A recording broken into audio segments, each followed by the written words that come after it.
Dear future self, why do you worry so much? Why do you stress about the way you are? The sadness, the lack, and the distress always ends.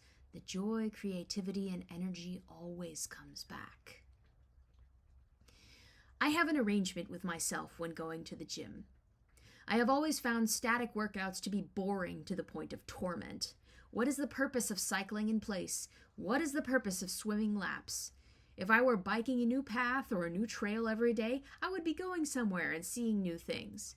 If I were swimming in a bay or a lake, the unbounded freedom of the swim would captivate me. The ability to plunge to the bottom and search for shells would, and often has, delighted me for hours. Still, going to the gym is useful and convenient, and I feel worlds better after a strenuous workout. So, in order to keep my mind occupied while I exercise my body, I listen to Audible. Audible is for my nonfiction reading only. Those who have known me most of my life know that over half that life was spent reading strictly fiction.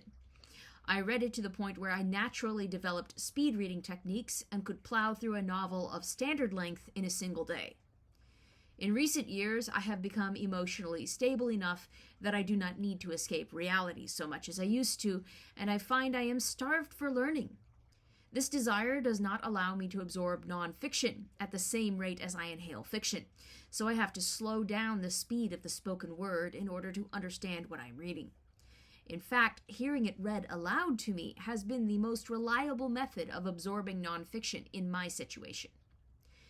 That being said, sometimes I am oversaturated with real-life things. Sometimes I am too distracted or hurting to focus on reality. Sometimes I just don't want to look at it. For the past week or so, I could not focus on the audiobook I had chosen, A Life Without Lack by Dallas Willard. I kept hitting the rewind 30 seconds button. Within 5 or 10 minutes at the gym, I had to give up. I switched over to a fantasy web novel that is familiar to me, slowed down my elliptical workout, and read that while jogging at a slower pace. How do I get myself back on track? I berated myself. I am being lazy and I know it. Why can't I focus? Why am I repulsed by the idea of ever listening to the audiobook again? I don't even want to hit the weight machines anymore. I just want to check my brain out in a novel for hours. I thought I was past this. Why? And on and on and on. Dear future self, stop. Calm, rest. Let yourself absorb all the fiction you want. Sit and wallow in the familiar for a bit if it helps you. Do a little less than your optimal best. You are still moving some, are you not? And if you are not moving at all, even that is not forever. You are not wasting your life if you do your work and creativity in fits and spurts.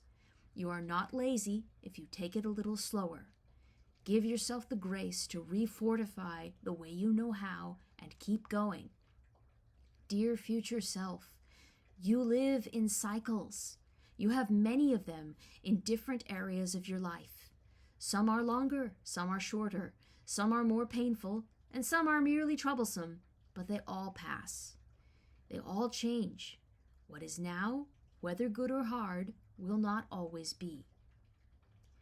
Today, I rewound to the beginning of the audiobook chapter. I could focus on what the book was saying as I pushed myself on the elliptical, then took turns on my favorite weight machines. Today it is good to exist, and I feel like I am existing as optimally as I am capable of at this time, and I appreciate my existence while I am in this cycle. God grant me the serenity to accept the things I cannot change, the courage to change the things I can, and the wisdom to know the difference.